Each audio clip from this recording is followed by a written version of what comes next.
InsyaAllah boleh dengar InsyaAllah. Kita mula dengan Ummul Quran. Al-Fatihah. A'udzubillahi minasyaitonirrajim. Bismillahirrahmanirrahim. Alhamdulillahi rabbil alamin. Ar-Rahmanirrahim. Maliki yaumiddin. Iyyaka na'budu wa iyyaka nasta'in. Ihdinas siratal mustaqim.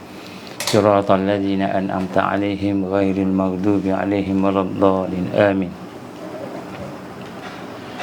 أعوذ بالله السميع العليم من الشيطان الرجيم بسم الله الرحمن الرحيم إن الحمد لله نحمده ونستعينه ونستهديه ونستغفره ونعوذ بالله من شرور أنفسنا ومن سيئات أعمالنا من يهده الله فلا مضل له ومن يضلل فلا هادي له أشهد أن لا إله إلا الله وحده لا شريك له وأشهد أن محمدا عبده ورسوله قال رب اشرح لي صدري ويسر لي أمري واحلل عقدة من لساني يفقه قولي ربي زدني علما أما بعد. Assalamualaikum warahmatullahi wabarakatuh. Alhamdulillah. Pertama-tama kita bersyukur kepada Allah Subhanahu Wa Taala, dengan keizinan Allah kita diberikan kesempatan pada malam ini untuk sama-sama kita berkumpul dan insya-Allah kita bersama-sama berbincang berkenaan dengan beberapa perkara yang penting yang bersangkut paut dengan perjalanan hidup kita di akhir zaman ini insya-Allah. Pada malam ini kita akan sama-sama melihat beberapa perkara. Kita akan buat satu ulang kaji berkenaan bencana-bencana yang menanti kita. Sebahagian daripadanya telah pun saya sampaikan pada kuliah yang lepas. Saya akan ulang, menunjukkan bahawa apa yang saya ulang ini adalah benda yang penting insya-Allah. Jadi insya-Allah tuan-tuan puan-puan rahmat Allah, saya nak mohon mari sama-sama kita membaca kalimah syahadah 3 kali. Yang pertama kita baca dengan kita meminta kepada Allah supaya Allah membuang segala syirik yang ada dalam diri kita, segala perkara-perkara yang mungkar, yang maksiat, yang murtad, kita minta supaya Allah buang. Yang kedua, kita memohon kepada Allah Subhanahu Wa Taala supaya Allah Subhanahu Wa Taala memberikan kepada kita kekuatan untuk hidup bersama Islam dan hidup bersama dengan perjuangan Islam. Yang ketiga, kita berdoa supaya Allah memberikan kepada kita kekuatan untuk kita bersama-sama dengan perjuangan tadi, dan akhirnya kita mati dalam keadaan ahsanul khatimah, kematian yang terbaik, kematian yang terbaik insya-Allah. Bismillahirrahmanirrahim. Bismillahirrahmanirrahim. Bismillahirrahmanirrahim. Ashhadu an la ilaha illallah wa ashhadu anna Muhammadar Rasulullah. Ashhadu an la ilaha illallah wa ashhadu anna Muhammadar Rasulullah. Ashhadu an la ilaha illallah wa ashhadu anna Muhammadar Rasulullah. Allahumma salli ala sayyidina Muhammad wa ala ali sayyidina Muhammad kama shallaita ala sayyidina Ibrahim wa ala ali sayyidina Ibrahim wa barik ala sayyidina Muhammad wa ala ali sayyidina Muhammad kama barakta ala sayyidina Ibrahim wa ala ali sayyidina Ibrahim fil alamin innaka Hamidum Majid. Alhamdulillah summa alhamdulillah, kita bersyukur kepada Allah Subhanahu Wa Taala diberikan kekuatan, kesempatan pada malam ni. Mula-mula sekali kita nak kena senyum kan, gitu kan, kan, gitu kan. Walaupun gigi tak ada kan, insya-Allah nanti gigi ada. Hari malam ni tak ada lagi lah. Jadi tuan-tuan puan-puan rahmat Allah Taala, kita nak kena sentiasa senyum dalam hati kita. Senyum maknanya syukur pada Allah. Syukur pada Allah Subhanahu Wa Taala kerana apa sahaja yang berlaku pada kita itulah yang terbaik jika kita beriman. Jika kita beriman, jika kita Islam, apa pun yang berlaku baik. Tak ada yang tak baik. Kerana apa? Kerana Islam, iman yang ada pada kita itu telah menyebabkan bencana itu menjadi baik. Kerana Islam, iman lebih baik, lebih tinggi daripada bencana. Kalau kita tengok bencana, kalau kita tengok kesusahan, kepayahan, kan apa sahaja kelemahan, kekurangan, bencana itu tak boleh lebih tinggi daripada iman dan Islam. Kalau iman dan Islam tu ada, confirm bencana tu jadi baik. Kalau iman dan Islam tak ada, maka walaupun nikmat, walaupun benda yang kita suka, dia jadi balak. Dia jadi balak. Setengah-setengah disebut istidraj. Istidraj ni apa? Istidraj ni maknanya dia nampak baik, nikmat, bagus, tapi rupa-rupanya kan balak daripada Allah. Jadi bila ada iman, ada Islam, walaupun yang kita dapat tu tak baik, kita nampak bencana, kita nampak seperti accident, kita nampak seperti tak ada duit, kita nampak seperti susah, sakit, walaupun tak baik, tapi bila ada Islam dan iman, maka dia menjadikan bencana itu kecil. Kenapa? Kerana Islam dan iman lebih tinggi daripada bencana, balak bencana tadi. Jadi pada malam ni kita akan tengok sikit beberapa bencana-bencana, dan saya nak sebut pada tuan-tuan sekalian, saya gembira pada hari ni ada beberapa orang yang kita sayang ada dalam ni, termasuklah mungkin anak-anak kita pun ada dalam ni. Alhamdulillah, tak selalu tak nampak, hari ni nampak. Mudah-mudahan anak-anak akan mendapat barakah daripada Allah. Saya nampak nama anak tadi kan, dia pun tengok pada malam ni, insya-Allah. Tuan-tuan puan rahmati Allah Subhanahu Wa Taala, kan kita sekarang berada dalam kehidupan yang susah. Kenapa susah? Kerana kita kata banyak perkara-perkara yang buruk berlaku pada kita, tak habis-habis. Pandemik tak habis. Pandemik tak habis lagi. Covid tak habis lagi. Covid-19 Covid-21 tak habis. Datang pula masalah baru disebut AEFI, Adverse Effect, Adverse Event, kan, yang berlaku kepada mereka yang mengambil vaksin. Sama ada sebab dia sakit ke ataupun dia meninggal ke, tapi tak eloklah kesan-kesan buruk. Jadi tak habis lagi Covid, kan, dah masuk beberapa bulan ini, maka kita dapati banyak pula kesan-kesan sampingan yang berlaku. Tak cukup kita baru cerita pasal AFI ni, adverse effect yang berlaku kepada kawan-kawan kita, saudara kita, keluarga kita, kan, tiba-tiba datang pula kenaikan harga barang harga naik pula, kan, kemudian gaji turun, gaji tidak meningkat, barang naik, kan. Baru nak sebut pasal barang naik, kan, tiba-tiba muncul pula bencana banjir, bencana tanah runtuh, bencana daripada situ lahirnya tidak ada elektrik. Mungkin sebahagian kita mengatakan tidak ada makanan, tidak ada air terpotong, elektrik terpotong, tanah runtuh, kan. Baru sebut barang naik pula bencana. Dan mungkin akibat daripada bencana itu, contohnya mungkin ada penyakit pula, penyakit taun dan sebagainya, dan akibat daripada air kotor dan sebagainya. Mungkin ada kita kata bencana-bencana berkaitan dengan banjir tadi. Tak habis lagi banjir. Macam kawan saya tadi call, saya call kawan tadi, dia kata rumah dia banjir 2 kali naik di Selangor, dan kemudian dia kata tak habis lagi nak bersih-bersih. Tak habis lagi bersih-bersih, dan tiba-tiba timbul pula satu bencana lain. Rupa-rupanya semasa banjir berlaku pula jenayah. Jenayah sini, jenayah sana, ada yang dirompak, ada yang dipecahkan kedainya, dipecahkan rumahnya.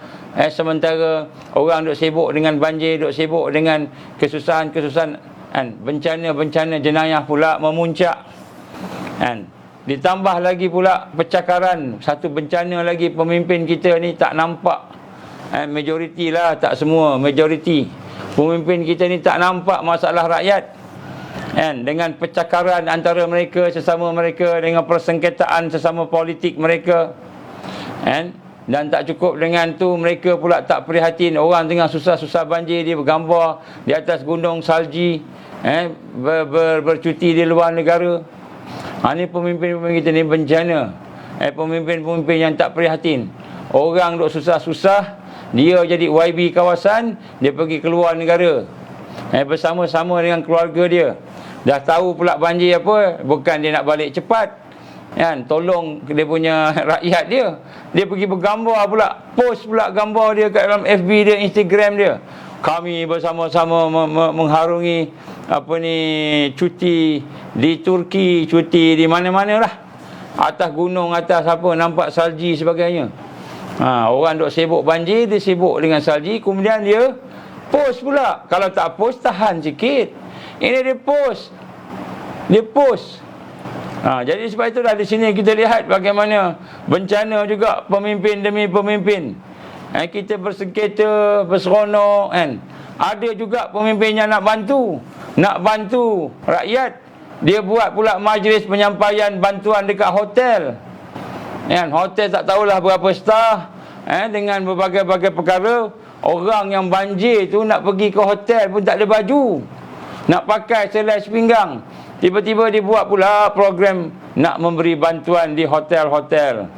Diumumkan pula, kami akan membantu sekian-sekian, kami serahkan duit bantuan kepada rakyat. Rakyat tengah susah dekat site, dia tak pergi site pun.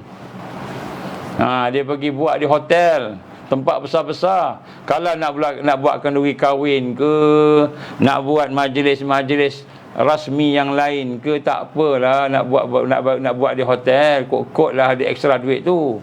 Tapi yang pergi buat di hotel dengan belanjanya, nak buat di hotel tu pun dah banyak dah belanjanya. Mana duit tu? Duit rakyat juga. Kemudian ni nak bagi bantuan ke hotel juga. Nampak sangatlah pemimpin kita ni tidak prihatin.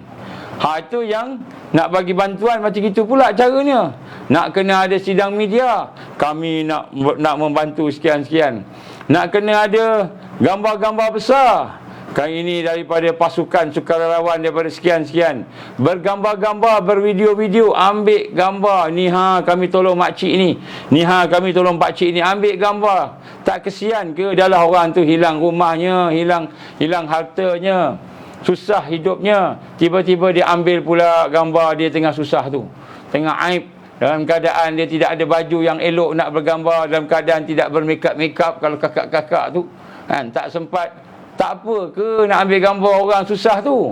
Kita pasal nak sampaikan bantuan, kita kata kita dah pergi hantar bantuan, maka kita pun cakap lah, kita pun ceritalah, kita pun buatlah, terpulanglah niat masing-masing. Mudah-mudahan kita tidak niat buruk, niatnya baik, ikhlas. Tuan-tuan rahmati Allah SWT, bencana demi bencana datang, satu demi satu sebagaimana yang digambarkan oleh Rasulullah sallallahu alaihi wasallam, bahawa sesungguhnya bencana-bencana itu adalah merupakan sebahagian daripada kesusahan demi kesusahan di akhir zaman. Ini tak termasuk juga rumah yang nak runtuh. Sebahagian rumah tak runtuh lagi, tapi dah duduk tebing-tebing, tanah dah bergerak, ada crack lah, panjang cracknya, nak tunggu pula. Ini belum lagi masalah-masalah tu. Tak sempat habis pandemik, tak sempat habis banjir dan sebagainya yang saya sebut tadi, bencana tadi. Keluar pula dalam surat khabar sinar, bencana yang mendatang, yang akan datang, kemarau pula dijangka kemarau pula tahun depan. Tak sempat lagi kita nak sedut nafas lega, tiba-tiba ada pula pengumuman daripada sinar mengatakan tahun depan akan ada lagi bencana, akan ada lagi kesusahan. Tak habis pandemik jadi endemik, vaksin kena booster pula, dos ke-3, dos ke-4, dos ke-5 dan sebagainya. Jadi kita lihat berbagai perkara lah yang berlaku pada hari ini, sedikit demi sedikit, susah demi susah. Inilah perkara yang digambarkan oleh Rasulullah sallallahu alaihi wasallam tidak akan berlaku hari kiamat, sehinggalah satu hari demi satu hari yang akan dapatlah kesusahan demi kesusahan demi kesusahan. Bagi Hindah, sinar tu boleh percaya ke? Sinar boleh percaya? Sinar tu kita nak kata boleh percaya tak boleh percaya, terpulanglah kepada kita kena selidik sendiri. Saya tak nak sebutlah boleh percaya tak boleh percaya kat sini. Baik. Tak sempat semua pergi, semua perkara berlaku, maka akan berlakulah lagi satu perkara yang besar yang saya nak sentuh pada malam ini, saya nak ulang pada malam ini, yang mungkin tak sempat habis satu malam, iaitu berkenaan dengan perancangan jahat untuk mereka mengstruktur semula tatanan order dunia yang baru. Order dunia baru yang disebut sebagai Great Reset.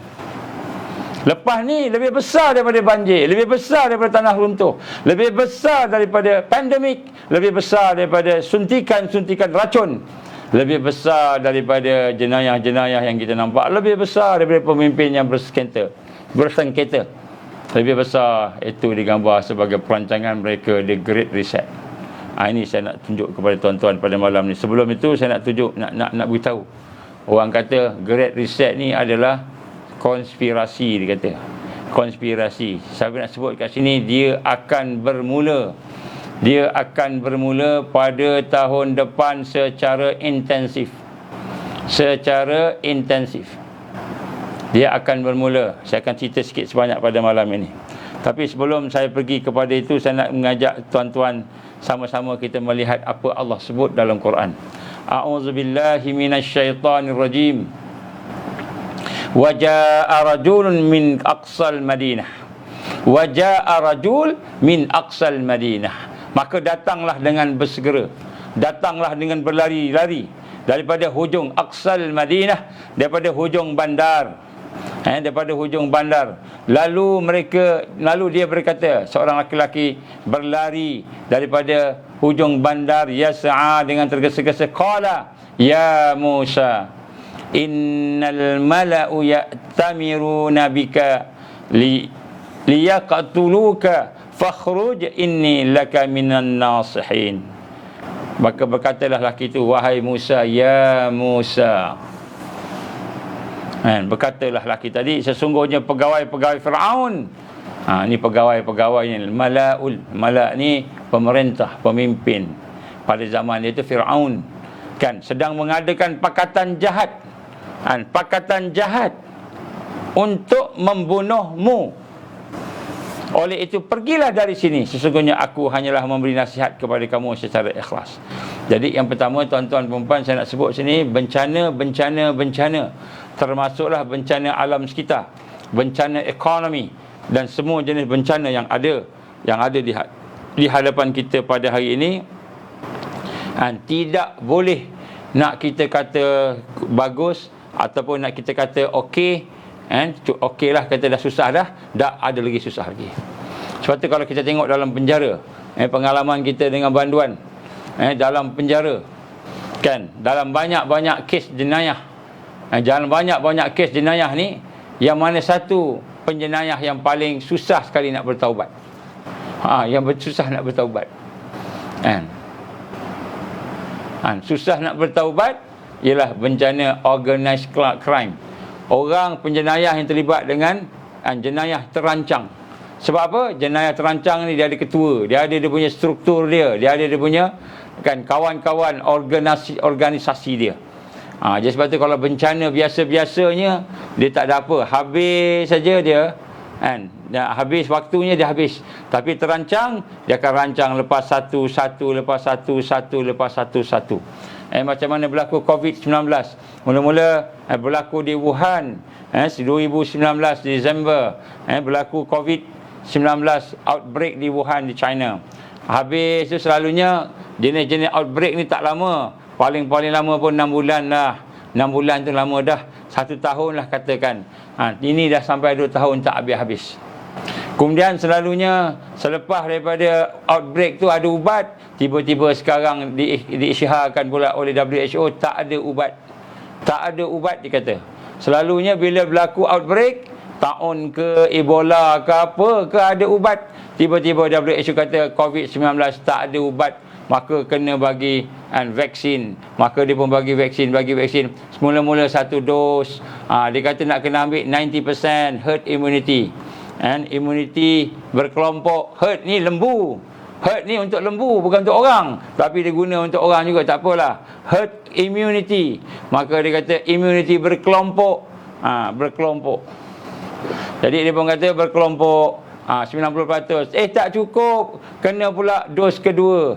Dos kedua, okey, dos kedua ni fully vaccinated. Dos kedua, ambil dos kedua boleh balik kampung. Ambil dos kedua boleh pergi sekolah. Ambil dos kedua, tiba-tiba keluar pula COVID yang baru pula, Omicron dan sebagainya. Tak cukup dengan dos kedua, ambil dos ketiga pula. Booster dia panggil, penggalak. Tak cukup booster, kan, maka tak lagi fully vaccinated. Orang yang ambil vaksin tu dah sakit-sakit dah kan. Dia tak apalah.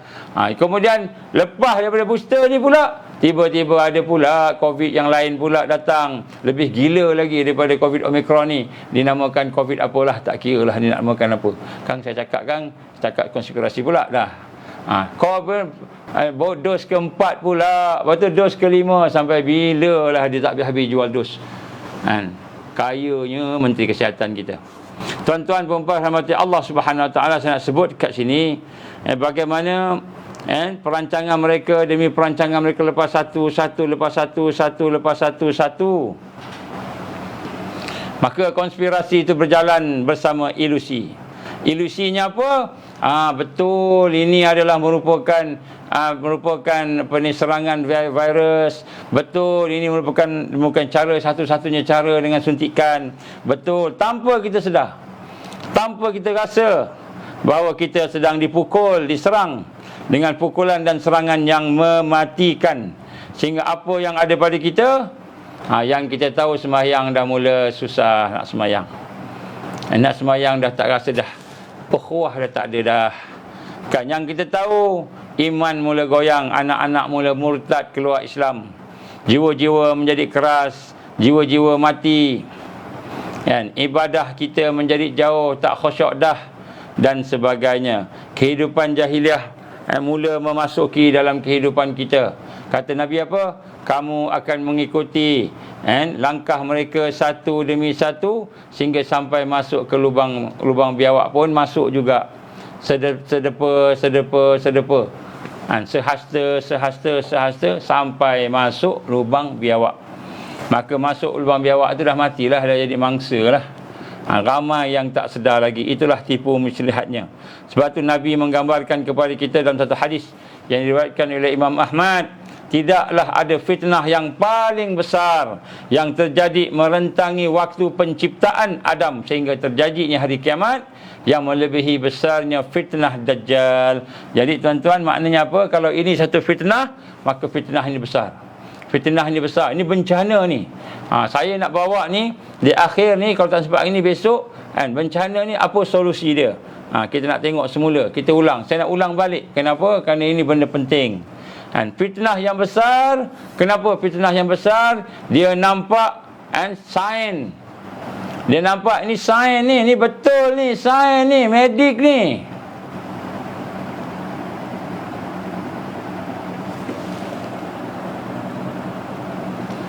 Tak apalah kalau ada ustaz-ustaz lain kata, dia kata apa? Dia kata ni bencana ni apa ni sebab masjid tak meriah dan sebagainya. Tak apalah, saya tak nak ulah apa-apa. Saya nak sebut apa yang saya nak sebut. Banyak benda kalau kita nak jawab ni, kan? Jadi fitnah yang berlaku pada hari ini, ujian yang diizinkan Allah turun pada kita ialah fitnah yang besar. Kerana dia ada sains di belakangnya dan dia ada sihir bersamanya. Sains dan sihir. Saya bacakan apa kata-kata para pengkaji daripada orang putih. Beberapa saya petikkan daripada beberapa profesor yang mengkaji. Antaranya dia kata apa? Freedom faces a new enemy. Kemerdekaan, kebebasan hidup manusia berhadapan menghadapi dengan musuh yang baru, a new enemy. The tyranny comes under this disguise of expert rules and benevolence dictatorship. Kan? Dia kata apa? Kezaliman, tyranny, dan kezaliman berjalan di bawah satu penyamaran. Satu penyamaran iaitu peraturan-peraturan yang dibuat oleh pakar. Expert rule. Jadi maknanya bila kita nak berjalan ni, nak bergerak ni, nak hidup ni, kita kena rujuk ke expert. Expert ni siapa? Expert ni daripada barat, daripada orang yang bukan Islam, yang musuh Islam. Sebab itulah dulu rahsianya kenapa marah dan sebagainya. Disuruh hantar belajar ke Amerika, belajar ke England. Kita bangga dengan PhD dari England. Kita bangga dengan buat medik di Dublin, di Ireland. Bangga buat medik, buat perubatan di negara luar negara, di negara-negara barat ini. Dihantar pelajar-pelajar kita yang cerdik-cerdik ni pergi ke luar negara, belajar. Rupanya nak bawa balik ke dunia ni, ke Malaysia ni besok, dia ikut aja apa pakar-pakar, cikgu-cikgu dia cakap. Cikgu yang ada di sana tu cakap. Maka dia kata freedom dan kebebasan dan kemerdekaan berhadapan dengan musuh yang baru, iaitu kezaliman, dan musuh yang zalim yang datang di bawah penyamaran expert rule, di bawah, kan, dikata expert rule ni maknanya peraturan-peraturan yang dibuat oleh pakar, quote and quote. Pakar tu siapa? Cikgu-cikgu pak sains kita ni lah, tak semualah, kan. And benevolent dictatorship, dan juga kan detektor yang baik hati, nampak macam baik hati, kan. Kalau kita tanya siapa Bill Gates, dialah orang yang banyak menyumbang kepada kemanusiaan. Tolong sana, tolong sini, buat baik sana, buat baik sini, kan. Tolong buat keluarkan funding kepada syarikat vaksin supaya buat ubat supaya orang yang sakit dapat baik, dapat jadi sihat. Maka penyamaran dalam bentuk expert rule, peraturan-peraturan yang kononnya oleh pakar. Siapa yang kita nak rujuk? Pakar. Dan kemudian benevolent dictatorship, detektor yang baik. Kita sebenarnya dia detektor, tetapi nampak baik. Baguslah, ini bagus, kita kena ikut ni. Sebab apa? Kan? Dia baik. Ini adalah dikata musuh yang baru. Dia menyamar. Ini dikata, kan, Dajjal yang menipu ni, sistem dia ni, tenteranya ni memang terror, kan. The new rulers do not justify their right to dominate because of the divine providence, but now claim the right to rule the people in the name of universal health and safety based on presumed scientific evidence. Nampak? Ini yang sebut ni pakar ni. Saya tak nak cakap siapa pakar ni, kita fikir sendiri, nak sebut sini. Kalau saya cakap nanti kata ini pakar, saya tak terima. Contoh, tengok al-haq yang ada padanya. Dia kata the new ruler, pemimpin dunia yang baru yang ada pada hari ini, and do not justify. Dia tak justify pun. Dia tidak mengulas dengan baik, kan, ataupun dia tidak justify, meletakkan sesuatu pada tempatnya, ataupun dia tidak ada hak. Tetapi apa yang dia buat, dia memimpin dengan dia claim the right to rule. Dia menyatakan kita kena memimpin, kita kena memerintah people in the name of universal health, di atas nama kesihatan sejagat.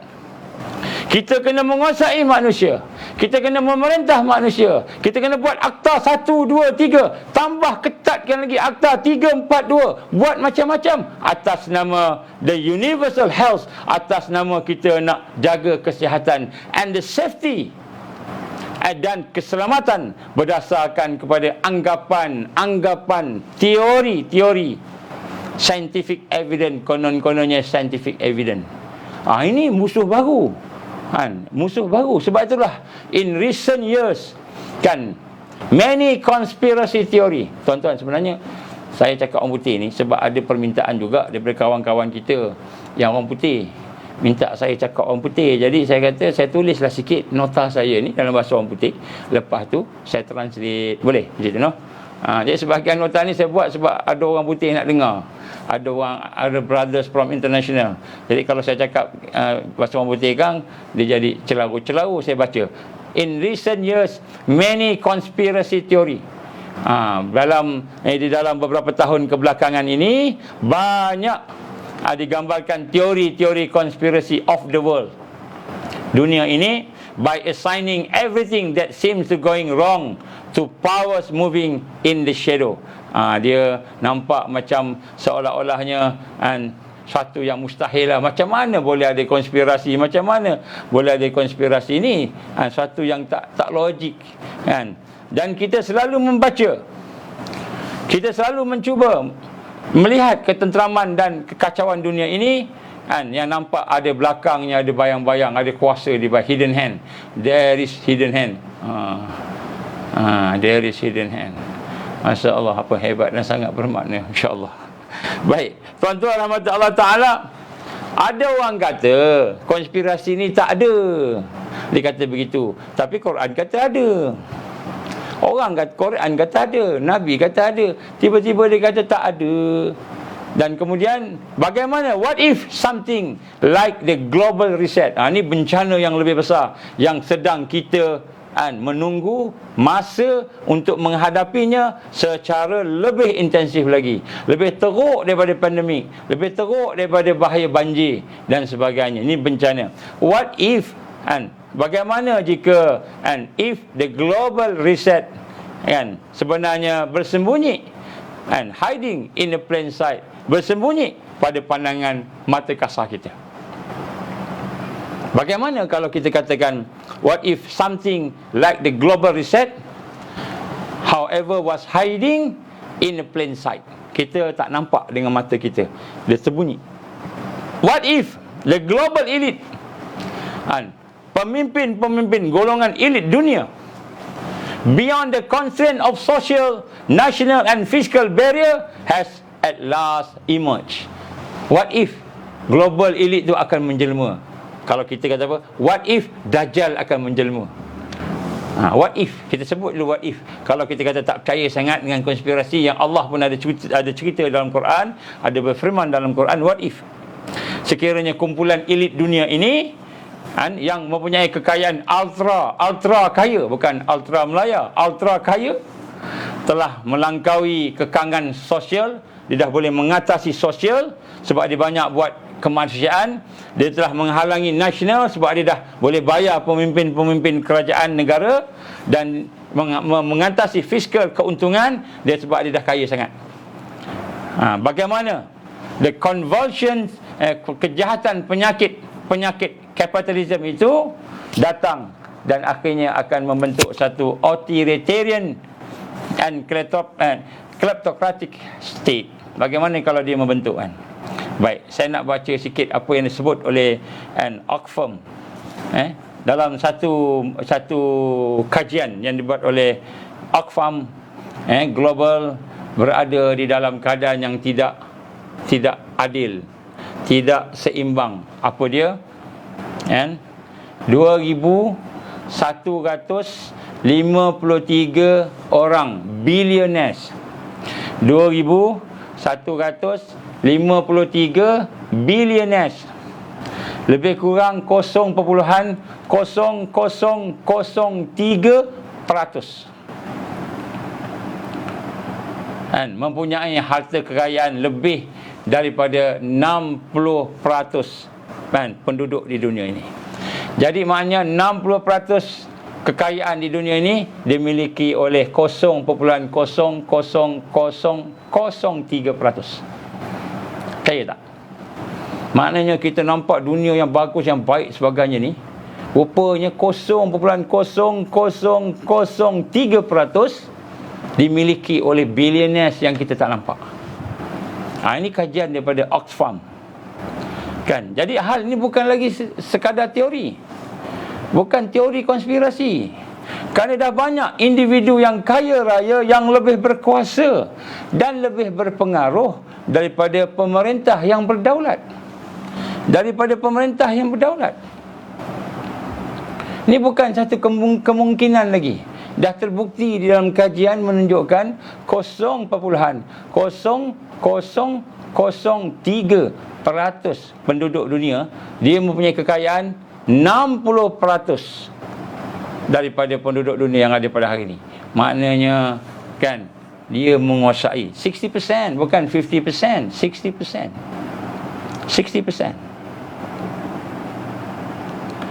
Baik, sebab itulah saya tidak berminat untuk cerita pasal teori-teori penipuan, tapi saya nak menceritakan apa yang akan berlaku dan bakal berlaku. Bersediakah kita? Ini bencana yang lebih besar daripada bencana-bencana yang kita hadapi pada hari ini, setakat ini. Lagi besar, tuan-tuan, puan-puan. Tapi macam mana nak hadapi, saya akan cerita sikit lah. Saya tak ambil masa banyak, 1 jam cukup. Besok sambung lagi. Apa kata seorang yang bernama Klaus Schwab? Siapa orang tua ni? Dia ni pengasas kepada WEF, World Economic Forum. termasuk dalam golongan elit yang digambarkan 0.0003%. Tapi 0.0003% ni menguasai 60% kekayaan di dunia ni. Nampak? Jadi kita ni jangan berangan lah. Kita kata aku dah kaya, dah berjaya. Tak. And kalau kita belum jadi elit. Ini salah seorang elit. Dia kata apa? The pandemic represent a rare but narrow window of opportunity to reflect, reimagine and to reset our world. Apa dia kata? Pandemik ini pun dia rancang juga. Saya jumpa dengan salah seorang ahli Majlis Fatwa Kebangsaan. Saya tak payah cakap kot nama dia, tapi dia ahli Majlis Fatwa Kebangsaan. Seorang ustaz, doktor. Saya jumpa dengan dia, saya tanya, dia kata Malaysia ni bagi fatwa sekian-sekian, macam mana Datuk Doktor, macam mana sekian-sekian. Dia kata sebenarnya ahli majlis fatwa dah tahu dah apa yang berlaku. Oh, dah tahu. Dia sebut, bukan saya sebut pandemic. Dia sebut pandemic. Dia sebut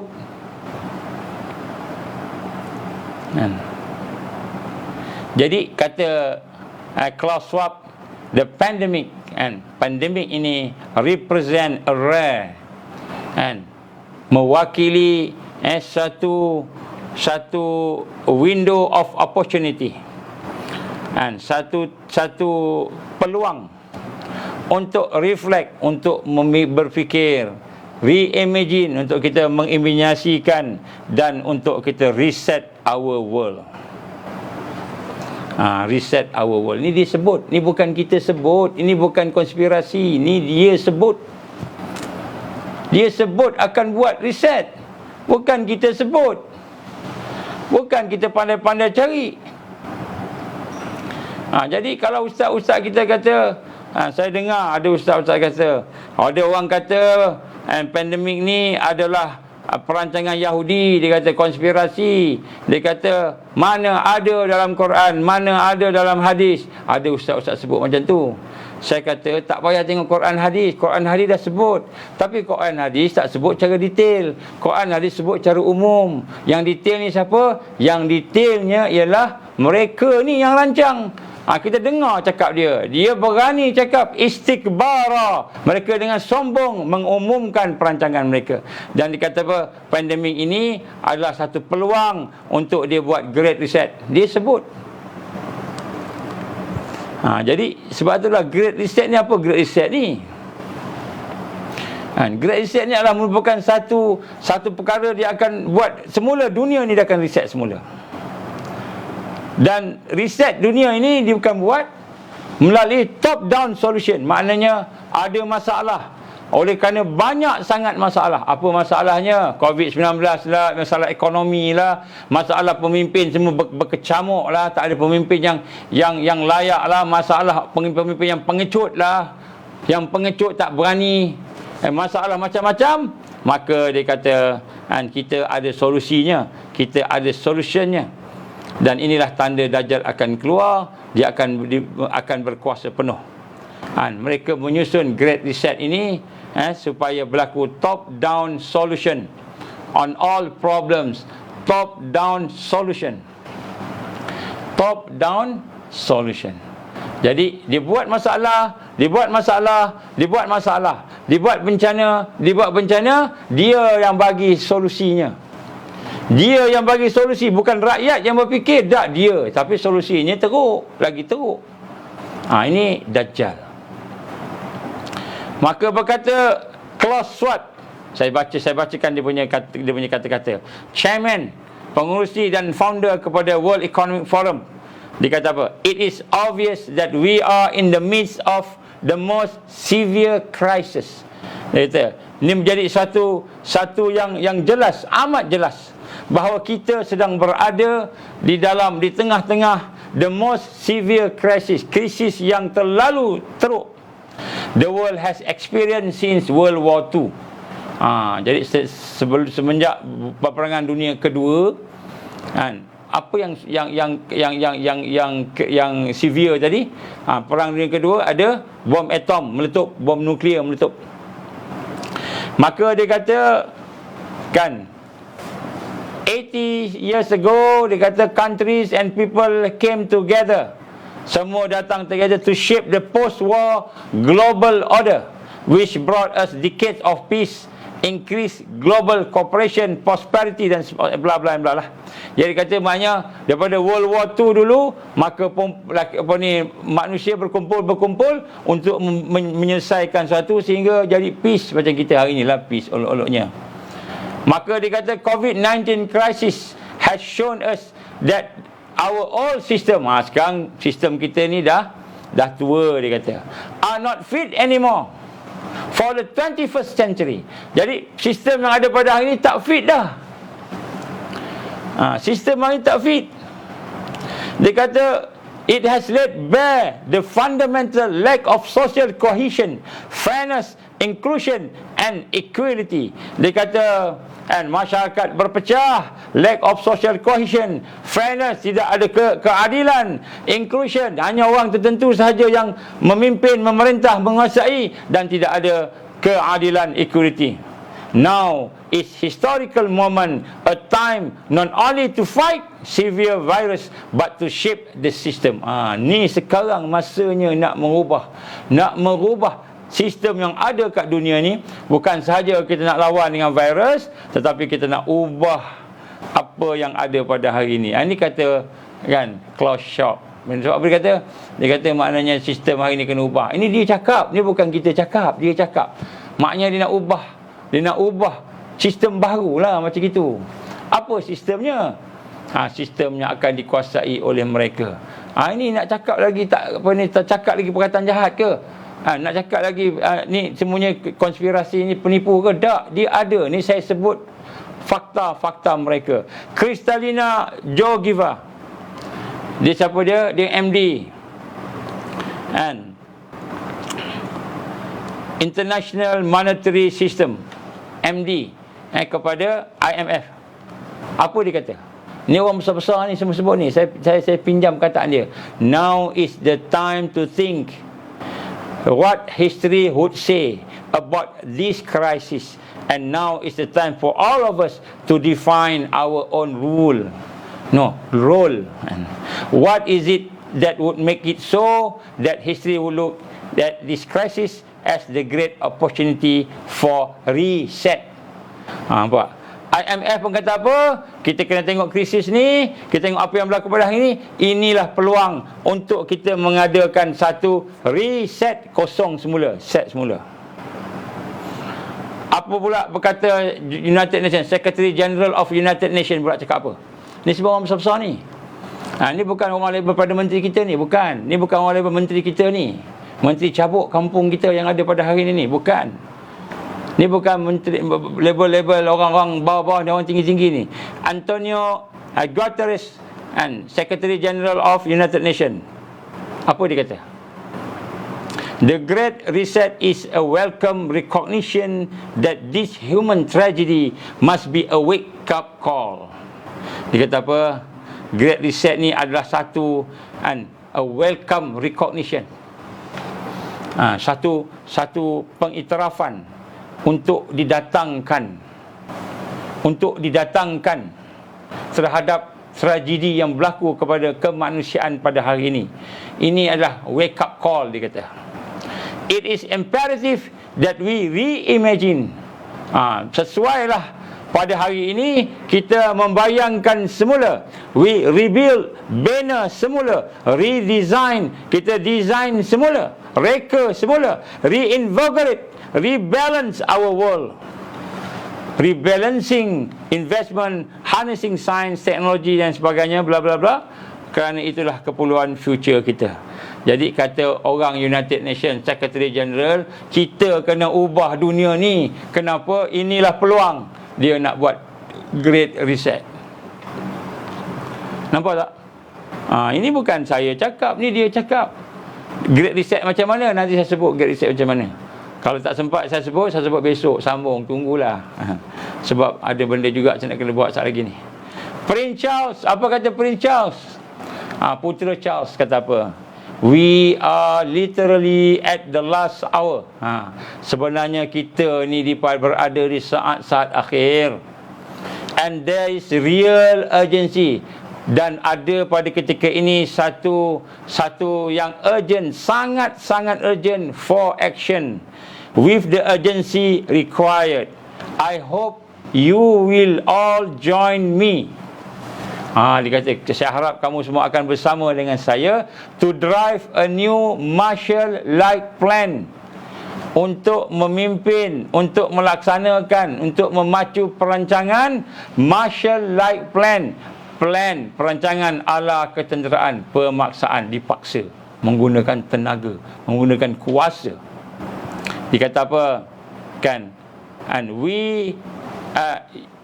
I hope you all will join me to drive a new Marshall-like plan for nature, people of the planet, and led by the private sector to align our collective effort and resources for the highest possible impact. Dia kata apa? Kita kena sama-sama untuk nak membetulkan dunia ni dengan menggunakan Marshall-like plan, menggunakan ketenteraan ala tentera paksa, untuk menyuruh siapa? Private sector, bukan kerajaan, private sector. Siapa private sector ni? Businessman lah yang ada, yang 0.0003 tadi, peratus 0.0003% tadi. Maka dia kata kita kena bersama-sama, we need a shift in our economic model. Kita kena ubah ekonomi kita. Kita kena ubah, dan kemudian seterusnya lah. Tuan-tuan dan puan, saya nak sebut kat sini, mereka nak buat Great Reset. Great Reset ni apa? Great Reset ni adalah merupakan satu perkara yang akan dibuat ke atas dunia ni untuk mengubah sistem dunia daripada world order yang pertama lepas perang dunia pertama kepada world order yang kedua selepas perang dunia kedua kepada world order yang ketiga selepas perang dunia ketiga. Jadi tuan-tuan rahmat Allah Subhanahu Wa Taala nak sebut kat sini, kan, bagaimana keadaan world order yang ketiga ni. World order ketiga ni ialah mereka nak menguasai seluruhnya. Great Reset, kosongkan balik. Apa yang nak kosongkan? Agama. Kalau agama Islam yang paling tinggi, maka dia nak kosongkan agama Islam jadi agama-agama yang lain sama. Great Reset, dia nak samakan semula. Agama Hindu, agama Islam, agama Yahudi. Tiga agama besar: Islam, Kristian, Yahudi. Dia panggil Abrahamic religion. Dekat Malaysia ada satu ajaran sesat dipanggil Milah Abraham. Agama apa? Milah Abraham. Milah ni sistem agama Nabi Ibrahim. Apa dia? Digabungkan Islam, Yahudi dengan Kristian, ataupun Yahudi, Kristian, Islam digabungkan, dipanggil Milah Ibrahim. Agama ni ada kat Malaysia dah lama dah. Malahan telah diisyharkan, telah diwartakan oleh Jabatan Agama Islam. Negeri lain saya tak tahu, tapi Johor saya tahu. Dia telah mengharamkan Milah Ibrahim ni. Agama dia bukan Islam, dia lebih lagi ke Islam. Dia ada tambah sekali apa? Dengan Yahudi sekali. Yahudi, Kristian dengan Islam. Apa nama nak jadi? Saya pun nak sebut apa tak kerti kan. Jewish, Christianity and Islam digabungkan, dipanggil Milah Abraham. Milah Abraham ini menggabungkan tiga agama ni. Jadi one world government akan bermula dengan tiga agama digabungkan. Dia akan buat HQ-nya di UAE, United Arab Emirates Bersatu. Kemudian di Abu Dhabi tu dia akan buat sebuah pulau, kemudian dia akan gabungkan sebelahnya masjid, sebelahnya gereja Kristian, sebelahnya sinagog, kuil Hindu, Yahudi, kuil Hindu pula, kuil Yahudi, tiga ni. Dia akan buat. Jadi Great Reset ni apa? Islam paling tinggi, dah naik sekarang ni. Kristian tinggi, Yahudi tak naik sangat. Kemudian dia nak accept agama nak disamakan. Samakan agama semua. Great Reset means agama disamakan. Ekonomi pun ada orang kaya sebagainya disamakan. Tapi kita tengok ekonomi dia macam mana. Ekonomi pun olok-oloknya nak disamakan. Tapi sebenarnya bukan nak disama, nak kontrol. Agama pun bukan nak sama, nak kontrol. Ini semua dia punya pembohongan dia. Ini perancangan dia. Kalau ustaz-ustaz kita tak faham yang ni, kalau ulama kita tak faham yang ni, maka susah dia nak faham bagaimana nak bagi fatwa. Sebab ini wakil. Kita kena tahu wakil. Saya bukan pandai sangat dalam Islam, dalam sains pun saya tak pandai, Islam tak pandai, sikit-sikit bolehlah. Tapi kita nak kena faham wakil. Nak kena faham wakil, reality. Mereka nak menyatukan agama ni dengan Great Reset. Jadi kita ingat Great Reset ni ekonomi saja. Tak, semua aspek. Semua aspek dia akan reset. Reset semula, kosong semula. Jadi kalau agama tu siapa yang jadi Tuhan besok? Lucifer akan jadi Tuhan. Syaitan, iblis akan jadi Tuhan. Dalam kenyataan mereka di website, mereka menyatakan ada 3 main component of Great Reset agenda. Great Reset ni ada 3 komponen yang besar, tuan-tuan. Yang ini lebih teruk daripada banjir, tuan-tuan. Lebih teruk daripada banjir. Bukan saya kata banjir tak teruk, banjir teruk, kita susah. Tapi hak ni lebih teruk lagi. Ini bencana akan datang ni. Tahun depan dia bermula dengan hebat lagi. Yang pertama, kata mereka, World Economic Forum, 3 main components of Great Reset agenda. Yang pertama, to steer the market toward fairer outcomes. Steer ni apa? Steering. Steer ni memandu. Kan? Sebenarnya kan maksud to steer untuk imply, untuk membawa maksud bahawa ini adalah top down approach.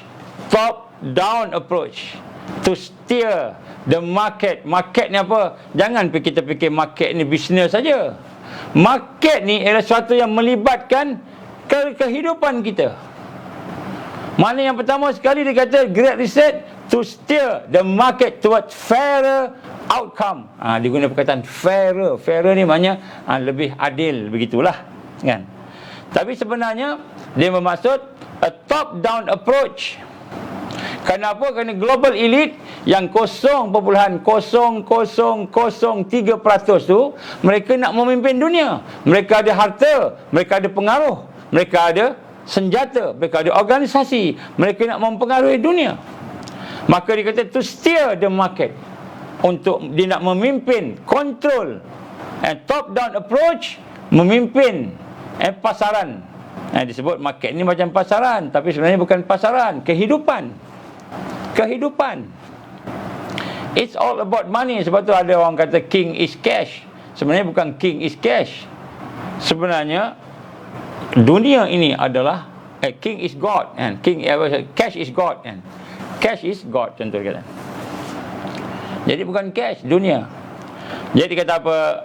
To steer maknanya dia nak memandu, top down approach, and to a fairer outcomes. Kan, apa maksud fairer outcome ni? Kan, fairer outcome ni bukan pada orang lain, bukan pada orang biasa, kepada dia lah. Dia nak terus berkuasa lah. Dia nak terus berkuasa. Dan dia tak sebut kan, to steer the market towards fairer and opportunity, contohnya kan, untuk memimpin market kepada kan peluang-peluang yang adil, contohnya. Tak sebut peluang, opportunity, disebut outcome. And to steer the market toward fairer outcome disebut, bukan opportunity. Apa maksud outcome? Instead of opportunity, peluang, dia kata outcome ialah untuk kontrol dunia ini dengan undang-undang yang dia nak. Kenapa? Outcome. Dia nak outcome macam mana? Apa natijah dia? Apa hasilnya yang dia nak? Dia nak masukkan dalamnya, dia sudah undang-undang teks, undang-undang trading yang baru, bisnes yang baru, undang-undang perdagangan yang baru, semua nak buat. To ensure the new rules, new order. Nombor satu. Jadi nombor satu, top down. Dia bagi masalah, dia selesaikan. Dia bagi masalah, dia selesaikan. Sebab tu tuan-tuan puan-puan, sekiranya mereka memimpin dunia, Allah izin mereka memimpin dunia, maka tuan-tuan, kita semua akan menjadi hamba mereka dalam kehidupan ini. Bukan lagi hamba dunia, dia akan ubah menjadi hamba Dajjal. Akan menjadi hamba Dajjal, bukan hamba dunia lagi. Jadi sebab tu nak sebut kat sini, kan, sekarang ni kita kata peliharalah kamu daripada pengaruh dunia. Dunia mempengaruhi tak? Ini dunia memaksa. Dia akan paksa kita ikut dia. Sebab tu dia guna perkataan to steer. To steer ni macam kita steering, kan? To drive, maknanya top down. Dia memandu kita, dia memaksa kita. Kalau kita naik kereta, dia tukang pemandu, dia boleh bawa ke mana saja kita nak bawa. Dia nak bawa kita ke Kuala Lumpur, ke Johor Bahru, ke Indonesia, ke Thailand, semua dia boleh bawa. Dia yang memandu, dia memaksa. Kita duduk di dalam kereta tadi, kita ikut saja. Ni dia bukan lagi kita nak menjaga dunia. Tak, dunia dipaksa masuk dalam kita. Kita dipaksa ikut dia. New rules, new regulation, new tax dan sebagainya. Itu nombor satu. Ni great reset ni tuan-tuan. Jangan main-main. Dia nak buat kita macam gini. Mula dengan apa? Mula dengan pandemik ni. Ni pandemik sekarang ni. Mula dengan pandemik ni. Mula dengan apa yang kita nampak ni. Suntikan-suntikan ni. Dan sebagainya. Nanti ada orang kata ni anti-vaksin. Tuan-tuan, ni bukan anti-vaksin. Kita cakap pasal vaksin. Kita cakap pasal great reset. Sebab ada orang dia tutup pemikiran dia. Dia nampak ini anti-vaksin. Ini anti-vaksin. Tuan-tuan berpahala mata Allah Subhanahu Wa Taala, faham ini bencana bakal menimpa kita ni. Macam mana nak buat ni? Solusinya dah ada, Allah dah bagi, kita akan bagi solusinya. Baik. Yang kedua, apa yang ada dalam Great Reset? Ensure the investments advance shared goals such as equality and sustainability. Yang kedua, untuk pastikan. Tadi untuk mengkontrol, memimpin, to steer. Sekarang to ensure, pastikan that investment advance shared goals such as equality and sustainability. Dia kata apa? Nak pastikan investment ni maknanya pelaburan, maknanya apa sahaja yang mereka keluarkan, duitnya, pengaruhnya, senjatanya, ketenteraannya, semua yang dikeluarkan itu akan mencapai kepada goals and matlamat equality and sustainability. Jadi ingat bukanlah equality ni maknanya equality kepada kepada hak-hak kita, peluang-peluang kita semua. Tak, equality kepada outcome yang nombor satu tadi, outcome, rules tadi. Not equal opportunity, bukan equal dalam peluang, equal dalam outcome. Outcome apa? Outcome yang dia nak lah. Apa dia nak? Dia nak control semua orang tadi. Nampak? To ensure. Jadi dia punya perkataan to ensure, akan dipastikan kan bahawa setiap investment, setiap tenaga dia, setiap duit dia, setiap kuasa dia, setiap perancangan dia itu akan sampai kepada goals. Ini adalah memaksa, pemaksaan, enforcement. Dia akan ada undang-undang. Jadi maknanya bila dia keluar duit, bukan maknanya dia bagi percuma, bukan. Dia ada goals, dia ada matlamat yang dia nak capai. Apa dia? Matlamat untuk outcome yang dia nak. Bukan opportunity, outcome. Tuan-tuan faham saya kadang-kadang cakap ni campur Inggeris Melayu jadi susah juga. Nak sebut kat sini kan, to ensure dalam great reset ni, mereka akan pastikan setiap yang mereka keluarkan, harta mereka, pengaruh mereka, senjata mereka, tentera mereka, ekonomi mereka, peraturan mereka capai kepada goals, matlamat yang mereka nak. Matlamat mereka apa? Matlamat mereka bukan opportunity, equal opportunity and sustainability, bukan, tapi equal outcome. natijah yang dia nak, bukan opportunity, maknanya peluang kepada orang lain semua dapat satu peluang yang baik, dapat meningkat sama-sama, bukan outcome apa yang dia nak. Ini disebut di dalam dia punya website.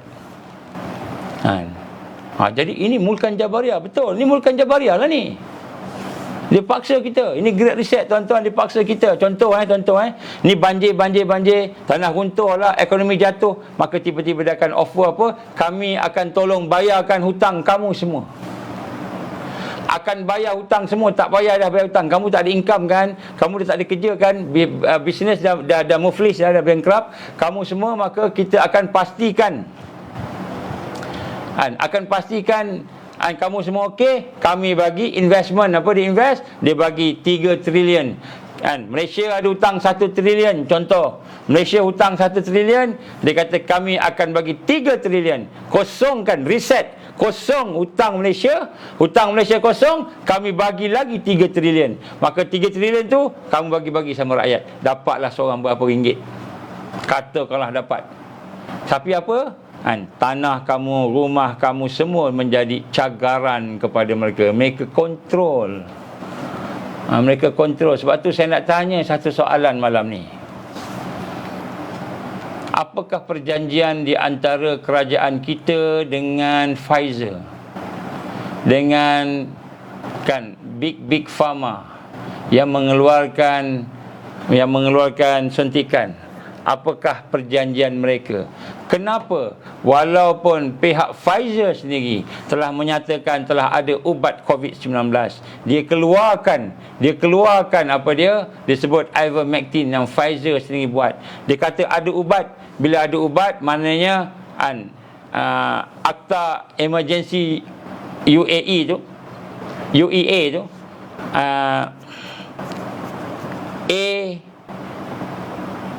authorization use kan, emergency authorization use tadi tu, EAU tu lebih kurang itulah terbatal. Kenapa? Ada ubat. Kenapa tidak dibatalkan penggunaan vaksin? Kita nak tanya apa ada dalam perjanjian yang ditulis, didesain oleh Menteri Kesihatan kita dulu, Menteri Mosti. Dia sign.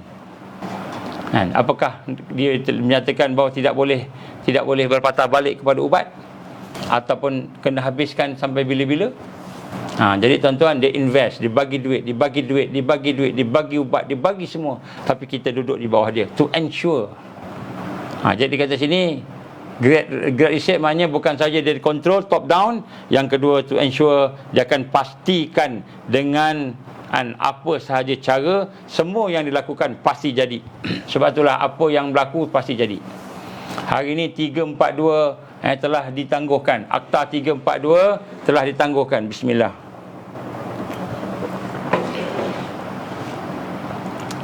Tuan-tuan, cuma tangguh, bukan batal. Tangguh. Cuma tangguh, bukan batal. Mereka akan buat lagi. Kenapa dia tangguh? Terpaksa, sebab tiba-tiba Allah izin ada banjir, teruk sangat sebagainya, maka terpaksa fokus banjir dulu.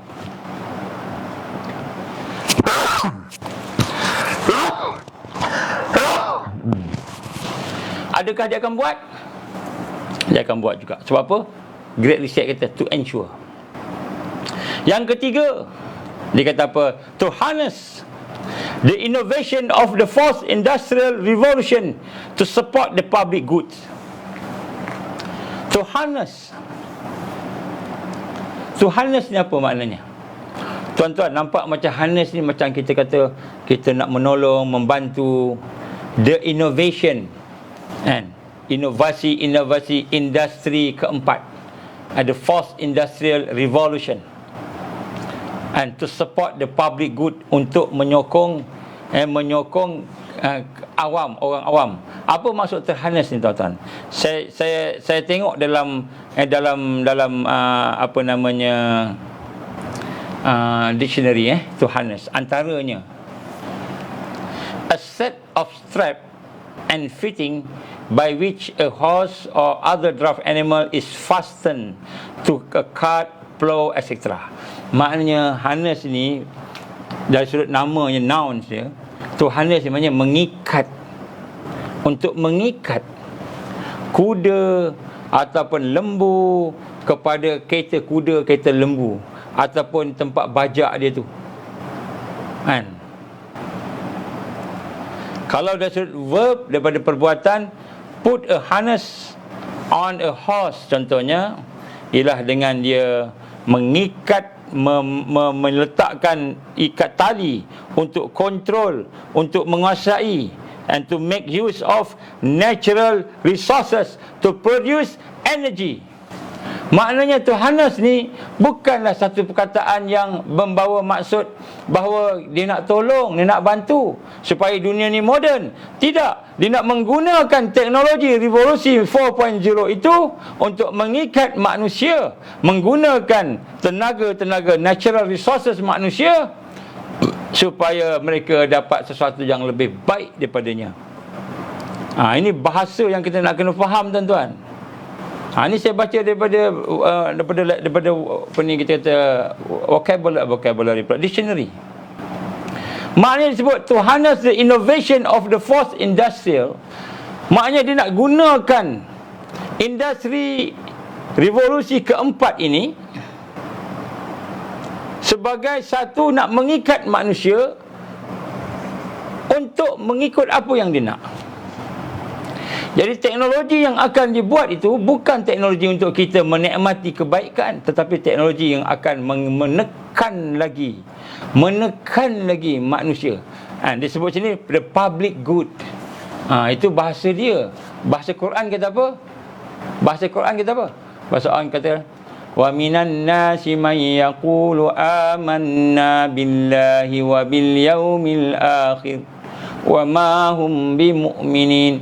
Mereka mengatakan kami akan beriman kepada Allah, beriman kepada hari akhirat, tapi mereka tak beriman. Allah kata terbalik. Bila disebutkan revolution to support the public good, maka sebenarnya revolution to suppress, to control the public, to suppress the public. Jadi maknanya to harness ni maknanya dengan revolusi 4.0 ini, and revolusi innovation 4.0 ini, dia nak menggunakan to mean to control and to conquer. Ya, betul, termasuklah untuk memegang private property. Termasuklah property kita akan dia pegang. Jadi tuan-tuan berrahmat Allah SWT, apakah yang akan memberi kesan kepada kita? Banyak lagi panjang sini, saya nak ringkaskan sebab kita masa. Apakah yang akan dilibatkan kepada kita? Great Reset akan melibatkan apa? Yang pertama sekali, dia akan melibatkan sistem keuangan dan ekonomi, supaya dengan melalui sistem keuangan dan ekonomi itu, dia akan menguasai sosial, asas-asas kehidupan, the standard of living, makan, minum, pelajaran, pendidikan, kepimpinan, kedaulatan negara, undang-undang dan ketenteraan, gaya hidup, akhlak, kepercayaan, belief sistem, agama dan ketuhanan, semua dia akan kuasai. Jadi Great Reset ni, dia bukan hanya sistem duit saja, dia sistem kewangan dan ekonomi yang akan melibatkan setiap aspek seperti sosial, asas-asas kehidupan. Apa dia, tuan-tuan? Makan kita, minum kita, pelajaran kita, pendidikan kita, kepimpinan kita, kedaulatan negara kita, undang-undang kita, tentera kita, akhlak, gaya hidup kita, belief, kepercayaan kita, semua dia akan kontrol. Ini maksud Great Reset. Dia akan kontrol semua. Saya nak urai panjang tapi masa tak mengizinkan. Akhirnya seluruh dunia akan duduk di bawah dia. Seluruh dunia akan duduk di bawah dia. Ini maksud Great Reset. Dia bukan kata economic reset, bukan. Kalau World Economic Forum, patutnya dia kan World Economic Forum, ekonomi kan.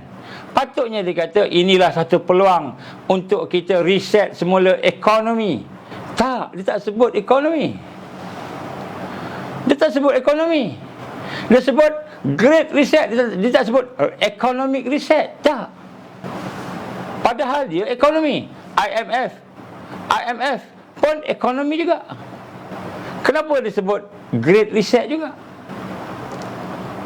Great reset namanya semua sekali dia nak reset, kosongkan semula supaya duduk di bawah Dajjal. Duduk di bawah Dajjal. Saya minta lah mana-mana ustaz, mana-mana ulama, alim, mari kita duduk sama-sama bincang great reset ni. Jangan kita duduk di bawah tempurung lama. Kita di fasa mulkan Jabbariyah. Kita bukan di fasa mulkan Aqdan. Raja-raja yang menggigit. Bukan. Raja dah tak ada gigi dah sekarang ni. Raja dah tak boleh gigit.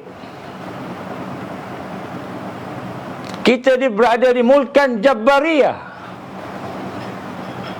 Jadi kita punya pemikiran mesti bersama dengan realiti yang ada. Kita kena melihat ni, apa dia nak buat ni. Kita jangan nampak kita hanya sekadar fikir fatwa yang kecil-kecil. Apa fatwa kecil-kecil? Fatwa kecil-kecil ini contohnya nak semayang 1.5 meter. Jaraknya jauh. Tuan-tuan, sembahyang jamaah dikira sebagai sembahyang jamaah sekiranya kita tidak melebihi jarak kita 3 hasta. Lebih dari 3 hasta dah tak kira solat jamaah. 3 hasta, 1 hasta, 1 ni ke? Ni depa hasta ni. Daripada ujung ni sampai ujung ni hasta. Ni hasta. Kalau kita sembahyang jarak kita lebih dari 3 hasta, maka tak dikira sembahyang jamaah. Ini pandangan ulama fiqh. Jadi kalau nak sembahyang jamaah jangan lebih dari 3 hasta. Kalau 1 meter tu tahan lagi lah. Tahan lagi lah tu. Mungkin tidak lebih dari 3 hasta. Tapi sembahyang tak sempurna. Sembahyang sah tak sempurna. Sembahyang sah, jangan kata sembahyang tak sah. Sembahyang sah, cuma lebih 3 hasta. Kalau 1.5 meter, jarak 2 meter lebih 3 hasta, batal sembahyang jemaah. Batal, lebih 3 hasta tak boleh. Jadi jangan kita fikir fatwa setakat 1 hasta, 2 hasta, 3 hasta, sembahyang setakat tu je. Tak, kita tengok secara global dulu, makro kemudian baru mikro. Makro ni secara umum, mikro secara fokus. Bila kita tengok realiti itu baru kita nampak. Janganlah kita ingat setakat yang kecil-kecil aja.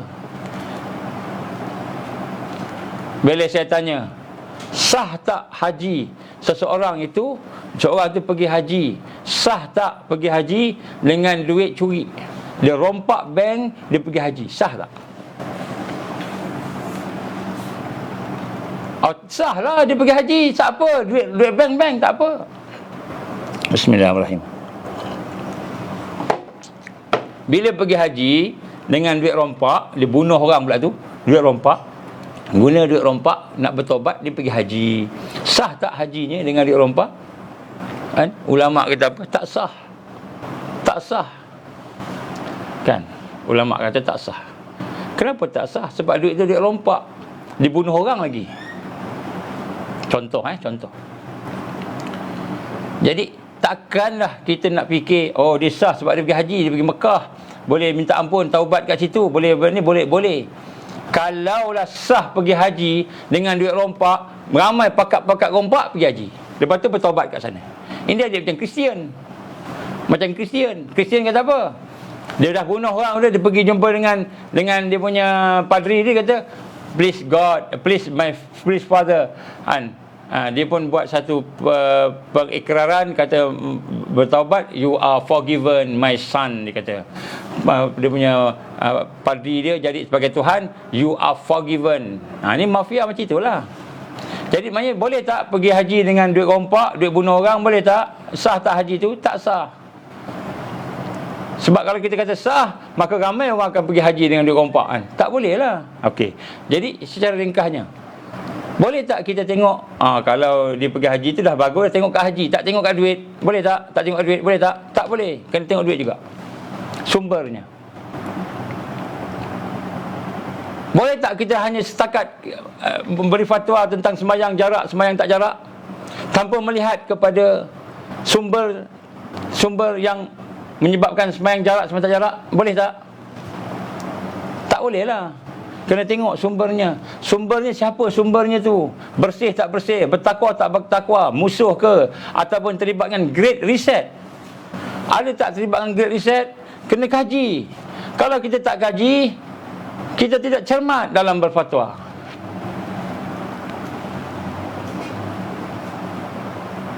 Dapatlah pahala satu sebab salah, dapatlah satu sebab salah, tapi umat akan rosak. Umat akan rosak. Kenapa? Kerana kita berkekalan dengan kesalahan. Kita kekal diri kita dengan kesalahan dan kelemahan. Kita tak nak betulkan kesalahan dan kelemahan. Kita tahu kita salah, kita kena betulkan. Salah wajib betulkan. Jadi Great Reset dia akan melibatkan sistem ekonomi, yang mana dia bukan sahaja ekonomi, dia akan menyentuh aspek kehidupan, makan, minum, pelajaran, pendidikan, kepimpinan, kedaulatan negara, undang-undang, ketenteraan, gaya hidup, kepercayaan, semua. Maka apabila kita telah menerima Great Reset tadi, maka kita telah menyerahkan kehidupan kita kepada Al-Masih Dajjal. Ini nombor satu. Jadi Great Reset ini dia akan melibatkan seluruh hidup manusia, seluruh hidup. Jadi sebab tu saya kata kita kena faham Great Reset ni. Jangan sebut, jangan buruk sangka lah, kata konspirasi lah, tak ada apa-apa. Memang konspirasi pun, memang konspirasi pun. Kita kena tengok semula. Tengok semula. Saya tak salahkan mana-mana ulama' no. Janganlah kita tulis siapa-siapa ulama'. Tak, kita nak mengajak semua berfikir. Berfikir secara jelas. Berfikir secara jelas. Yang kedua, Great Reset akan menggunakan masalah-masalah yang ada untuk kontrol. Dia akan menggunakan huru-hara dan kekacauan cuaca. Contohnya untuk kontrol manusia. Macam mana huru-hara? Dia boleh cipta senjata yang tak nampak, seperti biological weapon. Tak nampak biological weapon ni. Virus mana nampak? Chemical weapon, ubat-ubat yang menjadi senjata, kita mana nampak? Tak nampak mata. Cuaca, maka mereka akan mencipta lebih banyak lagi kesusahan, lebih banyak lagi masalah, satu masalah demi satu masalah demi satu masalah, dan akhirnya manusia akan tertingkat ketakutannya. Jadi Great Reset bukan semakin tenang. Oh, kita kena serahkan kepada kepimpinan dunia. Tak apalah, kita banyak hutang, kita biar dunia selesaikan hutang kita. Biarkan dia bagi kita bayar kosong, zero hutang, dia kata. Jadi kita kata serahkan saja. Tak, kita ingat bila kita bersama dengan Great Reset, maka kita akan semakin tenang, semakin best, semakin aman, damai, hidup kita semakin terjamin. Rupa-rupanya bila kita mengikuti Great Reset, dia akan membawa cuaca lagi teruk, kan, peperangan, kata Nabi SAW, peperangan akan teruk, peperangan biological weapon, peperangan chemical weapon. Tiba-tiba ramai orang mati mendadak, tiba-tiba kat Malaysia ni, orang muda, umurnya muda, sihat, mati secara apa? Tiba-tiba, mendadak. Dulu tak ada macam ni. Dulu kalau nak mati, ada sakitnya. Kalau kanser, sakitnya kadang-kadang berbulan-bulan, bertahun-tahun baru meninggal dunia. Kalau dulu sakit jantung pun begitu. Kita tahu dia sakit jantung, dia makan ubat, tiba-tiba berlaku meninggal dunia. Tak, ini jantung pun tak sakit, kanser pun tak ada, migraine pun tak ada, tiba-tiba mati saja. Bila cek, jantung. Bila cek, rupanya ada darah pecah, blood clot dekat kepala. Bila cek, ada blood clot dekat wah pinggang, ada blood clot dekat liver. Bila cek, Mati tiba-tiba.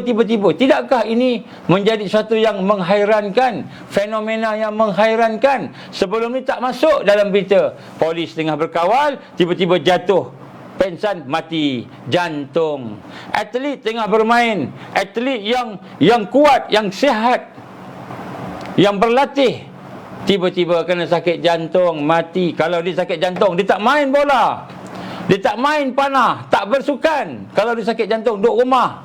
Tapi ini tiba-tiba dia dalam keadaan sihat, mati. Maka keadaan sebenarnya huru-hara. Kita ingat, makin kita ikut Great Reset, makin okey, rupanya makin KO, makin teruk. Ramai yang mula mati secara mendadak. Kita tengoklah nanti fenomena mati mendadak, mati secara tiba-tiba akan berlaku beramai-ramai berlaku di negara kita, Malaysia. Tapi bila dia cek, macam contoh ada seorang saudara kami meninggal dunia. Selepas ambil suntikan, meninggal dunia. Bila nak minta sebab meninggal dunia, apa doktor sebab kematian apa? Dia kata ada 3 sebab kematian. Pilih mana satu. 3 sebab kematian. Jantung pun ya, kanser pun ya. Ada satu lagi apa? Aneurism ke? Ya juga. Semua ada 3 sebab. Saya kata tak pernah dalam umur kita boleh pilih yang mana satu penyakit kita ni nak mati ni. Sampai 3 sebab boleh mati ni, 4 sebab boleh mati. Kenapa? Sebab ada racun, serangan chemical weapon di dalam kehidupan kita. Kita tak sedar. Jadi Great Reset akan menyebabkan manusia bertambah takut. Akhirnya akan develop satu kepercayaan, satu keyakinan, sebagaimana yang digambarkan oleh Rasulullah sallallahu alaihi wasallam, al-wahnu hubbud dunya wa karihatul maut, sehingga manusia akan tak jadi cinta dunia, takut mati. Kenapa? Tengok orang mati. Jadi bila susah sikit, datanglah bantuan daripada IMF, datanglah daripada bank World Bank, tawarkan bantuan. Tak apalah, biar aku ambil. Lagi aku mati. Sebelum aku mati, aku ambil lah apa saja. Aku ikut saja. Sebab dah takut. Ikut aja macam gitu. Hanya bila Great Reset kita ikut dia, kita akan jadi macam tu. Tak percaya, tuan-tuan boleh tengok kawan-kawan, saudara-saudara, berapa ramai di kalangan kawan-kawan kita, saudara kita yang mati secara tiba-tiba, mengejut. Ni sekarang ni, cuba cek, adakah mereka dah ambil suntikan ke belum ambil suntikan. Sebab tu tak ada orang boleh buat postmortem.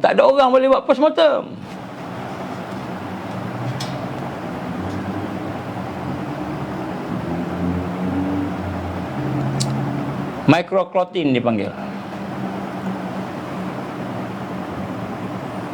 Dan yang ketiga saya nak sebut dekat sini, apabila kita menerima Great Reset, kita biarkan diri kita ikut Great Reset, kita akan terhapus privacy kita habis. Privacy kita dah tak privacy dah. Inovasi yang digambarkan tadi, revolusi 4.0 semua tu akan menjadikan kita apa? Menjadikan kita dikontrol. Complete control. Jadi inovasi itu bukan untuk nak bagi kita lebih pandai, lagi bebas, lagi bagus, lagi moden, tapi lebih dikontrol. Tuan-tuan rahmat Allah Ta'ala, saya akan berhenti setakat ini kerana ada benda saya nak kena buat. Saya minta maaf. InsyaAllah saya akan sambung besok. 3 perkara yang saya gambarkan yang terakhir ini, bagaimana bila kita melibatkan dalam Great Reset, kita akan terkena 3 perkara ini. Saya akan sambung lagi yang ketiga ini. Dan kemudian insyaAllah kita akan bincang pula threat, bahaya daripada Great Reset ini. Apa bahayanya kepada kita, kepada keluarga kita. Kita akan bincang insyaAllah. Inilah bencana yang lebih besar daripada bencana yang kita sedang hadapi hari ini. Jadi kita kena bersedia. Bila? Tak lama dah, dia akan datang. InsyaAllah kita akan sambung besok. Kita akan sambung besok insyaAllah. A'udzubillahi minasyaitonirrajim. Bismillahirrahmanirrahim. Alhamdulillahirabbil alamin wassalatu wassalamu ala asyrafil anbiya'i wal mursalin wa ala alihi washabihi ajmain. Rabbana atmim lana nurana waghfir lana innaka ala kulli syai'in qadir. Rabbana atina fid dunya hasanah wa fil akhirati hasanah wa qina azabannar. Wa sallallahu alaihi Muhammad wa ala alihi washabihi baraka wasallam. Walhamdulillahirabbil alamin. Subhanakallahumma wa bihamdika asyhadu an la ilaha illa anta astaghfiruka wa atubu ilaik. Bismillahirrahmanirrahim. Wal 'asr. Innal insana lafi khusr illa allazina amanu wa 'amilus solihat wa tawassaw bil haqqi wa tawassaw bis sabr. Siapa-siapa yang terlewat masuk, please tolong tengok yang daripada mula. Kita bincang tentang bencana-bencana alam, bencana-bencana yang dirancang. InsyaAllah kita bincang sikit tentang Great Reset. Ini dikatakan konspirasi, kita dah buktikan bahawa ini bukan konspirasi, ini adalah merupakan perkara yang dirancang. InsyaAllah esok kita akan sambung bahaya-bahaya daripada fitnahnya, daripada ujian, apa bahaya dia dan bagaimana kita nak menghadapinya, insyaAllah. InsyaAllah. Wabillahi taufiq wal hidayah. Assalamualaikum warahmatullahi wabarakatuh.